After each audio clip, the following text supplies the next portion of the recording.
रोली बेटा, मिठाई खिलाने के साथ साथ राखी बांधते समय वचन दो अपने भाई मनु को कि कभी उसे किसी परिस्थिति में अकेले नहीं छोड़ोगी। राखी सिर्फ बांधने का नाम नहीं, निभाने का भी वचन है। ये सब बातें बोलते हुए रोली की मम्मी वृंदा की आंखें नम और आवाज़ बोझिल हो रहे थे। मम्मी, आप भी ना पुराने ख्यालात रखती हैं। ये सब कहने से क्या फ़र्क पड़ता है, भाई तो मेरा है और रहेगा ही। वृंदा ने थोड़ा झुंझलाते हुए कहा, जब बोला है ना तो कुछ सोच के बोला है, कभी मान भी लिया कर। मम्मी के आदेश का पालन करने के लिए सोचते हुए मुस्कुराकर जैसे ही रोली पीछे मुड़ी तो देखा मम्मी नहीं थी। तेज़ कदमों से चलते हुए वो घर के कमरों में झांककर देखने लगी और उसके पीछे पीछे मनु भी था। आखिर मिल ही गई मम्मी। वृंदा पूजा घर में मंदिर के पास चुपचाप बैठी थी। मनु ने खूब तेजी से मम्मी को अपने आगोश में भर लिया। रोली खड़े होकर मम्मी की आंखों को पढ़ना चाह रही थी। फिर रोली ने मम्मी के साथ बैठकर वृंदा का चेहरा अपने हाथ में लेकर ऊपर करते हुए पूछा, क्या हुआ मम्मी, क्या कोई बात है? अचानक आप उदास हो गई? अब तक तो सब ठीक था। तभी मनु की नज़र भी गई। अब दोनों भाई बहनों ने जोर लगाकर पूछना शुरू कर दिया। वृंदा सवालों से बचने के लिए उठकर रसोई में गई और गैस जलाकर पूरियां तलने के लिए कढ़ाई चढ़ा दी। रोली ने मनु को हटाकर ड्राइंग रूम में भेज दिया और खुद मम्मी के गले में बाहें डालकर पूछने लगी, बताइए ना मम्मी, क्या हुआ? अब खींच सी रही थी वृंदा लगातार एक सवाल से। थाली में अपने और भाई के लिए रोली ने पूरी, छोले, सब्जी और खीर परोस ली। खाकर दोनों भाई बहन का मन गदगद हो गया। क्या बेजोड़ स्वाद है आपके हाथों में। अब मैं निकलूंगी ऑफिस के लिए मम्मी, आज मीटिंग के दिन ही देर नहीं होना चाहती। ये बोलते हुए रोली माँ की ओर देखकर मुस्कुराने लगी, लेकिन वृंदा अभी भी अपने काम में व्यस्त थी। मनु अपनी कोचिंग के लिए निकल गया। तब तक वृंदा की कामवाली आ चुकी थी। वृंदा ने घर के सारे काम करवा लिए और बाई को भेजकर नहाकर जैसे ही नाश्ता निकाला खुद के लिए, उसकी आंखों के कोर आंसुओं से भीगते जा रहे थे। रोली जल्दी से मम्मी के पैर छुई और निकल गई ऑफिस के लिए। पूरा खाना अभी खत्म भी नहीं हुआ था। धीरे धीरे पुरानी यादों के आगोश में वृंदा समाहित होने लगी। वृंदा, अनुप्रिया और ऋषभ तीनों भाई बहन एक साथ पले बड़े थे। बहुत प्यार था आपस में। सब एक दूसरे के लिए जान छिड़कते थे। वृंदा और अनुप्रिया दोनों बहनों की शादी एक संपन्न परिवार में हुई थी। अनुप्रिया की शादी अलग शहर में हुई थी। किसी खास अवसर पर ही उसका मायका आना जाना होता था। दोनों बहनें बहुत प्यार से इकलौते छोटे भाई ऋषभ को राखी बांधती थी। बहनों की शादी के बाद भाई बिल्कुल अकेला पड़ गया। पढ़ने में बहुत अच्छा नहीं था ऋषभ। मम्मी हर दिन शिकायत करती, परेशान कर रखा है, जाने इसकी ज़िंदगी में क्या लिखा है, हमारे जाने के बाद क्या होगा इसका। अनुप्रिया को सुनकर दुख हुआ तो उसने भाई को अपने पास बुलाकर रख लिया और इंजीनियरिंग में दाखिला दिलवा दिया। करीब 2 साल वो अनुप्रिया दीदी के पास रहा। वृंदा भी अपनी मम्मी के साथ वहीं जाकर राखी बांध देती। बचपन से माँ सामने बैठकर देखती और कहती रहती थी, सभी भाई बहन आपस में प्रण लो, एक दूसरे का साथ कठिन परिस्थितियों में निभाओगे। वृंदा, अनुप्रिया दोनों मुस्कुराकर रह जाती। पर राखी बांधने के बाद वृंदा ज़रूर बोलती माँ से, निभाना होता है माँ, बोलना नहीं होता। एक दिन अनुप्रिया के ससुर की तबीयत बिगड़ी तो अनुप्रिया के पास सास ससुर रहने आ गए। अब धीरे धीरे उसके लिए मुश्किल हो रहा था भाई को रखना।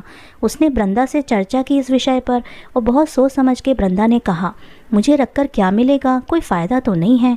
अनुप्रिया ने चौंकते हुए कहा, कैसी बातें कर रही हो दीदी, हर कुछ फ़ायदे के लिए नहीं किया जाता और फिर मम्मी उसके खर्चे तो उठाती ही हैं। अगर कुछ ज़रूरत हुई बोलोगी मम्मी से तो वो भी करेंगी।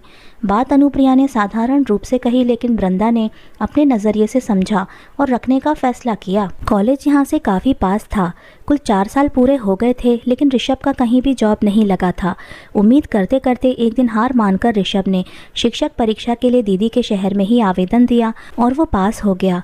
15 दिन के बाद स्कूल में ऋषभ ज्वाइन कर लिया। पर सब कुछ अच्छा चल रहा था। वृंदा के पति ऑफिस के काम से प्रायः भ्रमण दौरे पर रहते थे।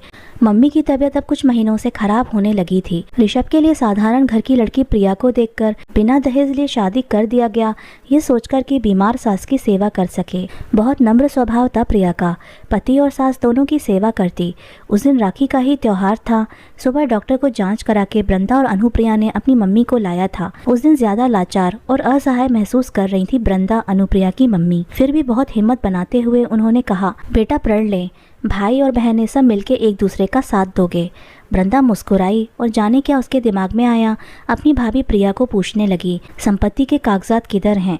मम्मी के जीवन का कोई भरोसा नहीं है अब। जो भी कागज़ छूट रहे हैं या किधर रखे हैं मम्मी से पूछ लो, क्या पता कब क्या हो जाए। प्रिया और ऋषभ अपनी वृंदा दीदी की मानसिकता को भाप नहीं पाए थे और दोनों ने ढूंढकर सारे कागजात ला दिए। ऋषभ काफ़ी परेशान था माँ के बिगड़ते हालात देखकर। वृंदा ने उसका फ़ायदा उठाया और हड़बड़ में ऋषभ से बोला, इसमें माँ के साइन हैं, तुम भी अपना कर दो, आखिर सब कुछ तो तुम्हारा ही है। भावावेश में आकर ऋषभ ने साइन कर दिया और जिस घर में वो रह रहा था वो घर वृंदा ने अपने नाम करा लिया। जब कुछ दिन में वृंदा के बदले रुख नज़र आने लगे ऋषभ को तो उसने पूछा, क्या हुआ दीदी, उखड़ी हुई दिखती हो? वृंदा ने कागज़ दिखाए। अनुप्रिया, ऋषभ और प्रिया के होश उड़ गए। वृंदा मुस्कुराते हुए कह रही थी ऋषभ से, तुम हमेशा बोलते थे ना ऋषभ कि कुछ मांगो दीदी, क्या चाहिए? और मैंने भी बोला था कि एक दिन खुद ले लूँगी। याद है तुम्हें पापा ने मृत्यु से पहले कहा था, जो मर्जी मांगो, कोई अफसोस नहीं होगा। मुझे सोसाइटी का घर पसंद नहीं था, अब मेरा अपना हो गया। अनुप्रिया ने वृंदा को धक्का देते हुए कहा, तुम्हारे भी बच्चे हैं दीदी, तुम्हें ये शोभा देता है? कोई जवाब नहीं दिया वृंदा ने, ना ही अपने पति को बताया और सबसे संपर्क बंद कर दिया। वापस अपने पति के घर लौट गई। काफ़ी सालों के बाद धीरे धीरे पति को कहानी बताई तो दोनों में खूब आपसी तकरार रहने लगी। ऋषभ माँ को लेकर किराए के कमरे में रहने लगा। अब किसी के बस में कुछ भी नहीं था। दरवाजे पर घंटी बजी तो वापस वर्तमान में वृंदा आई। उसके पति हरीश थे। आंखें सूजी हुई, झूठे हाथ, आंखों में दुख का सैलाब। हरीश ने घबराते हुए पूछा, किस दुनिया में हो, तबीयत तो ठीक है? वृंदा हरीश को तीनों बहनों की राखी उनके हाथ में देते हुए उसके सीने से लगकर खूब जोर जोर से रोने लगी। हरीश ने वृंदा को खुद से अलग करते हुए कहा, किस बात का अफसोस है तुम्हें? सिर्फ ढोंग है तुम्हारा। अपने भाई और माँ का मुख देख के तुम्हें ज़रा भी तरस आता ना तो आज ये दिन नहीं देखना पड़ता। अब पछताना क्या? तुमने ही कहा था ना मैं तुम्हारे घर के लिए कुछ नहीं बोल सकता, वरना तुम कुछ कर जाओगी। बड़ी मुश्किल से तो तुम्हें ये सुंदर घर का सुख हासिल हुआ था। माफ़ करो मुझे, तुम्हारे लिए कुछ नहीं कर सकता। ये घड़ियाली आंसू किस काम के? इन सबकी जिम्मेदार तुम खुद हो। दरवाज़ा खुला हुआ और ये माहौल देखकर मनु और रोली काफ़ी देर से ये सब देखकर समझ रहे थे।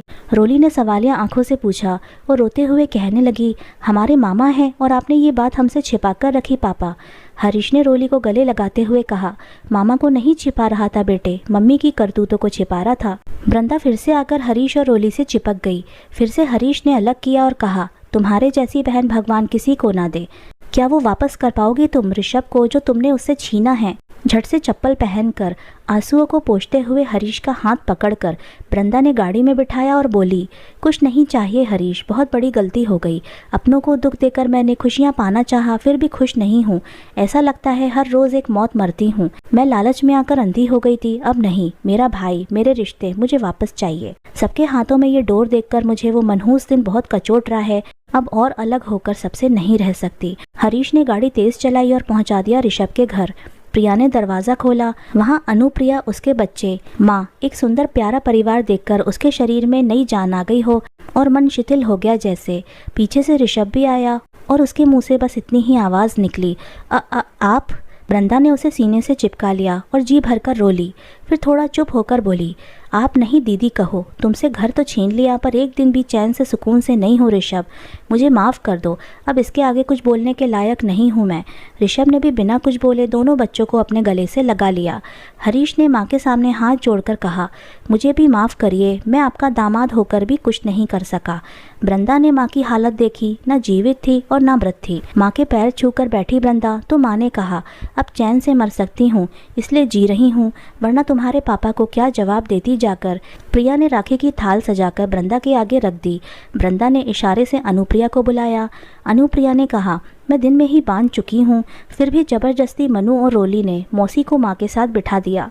माहौल खुशनुमा हो रहा था और फिर से वही पहले जैसा खुशियों से भरा हुआ रक्षाबंधन। वृंदा माँ की तरफ देखी तो ऐसा लगा माँ फिर से कह रही हैं, वचन दो एक दूसरे को, किसी परिस्थिति में अकेला नहीं छोड़ोगे।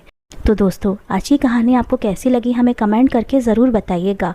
मिलते हैं आपसे अगली कहानी में। आपका बहुत बहुत धन्यवाद।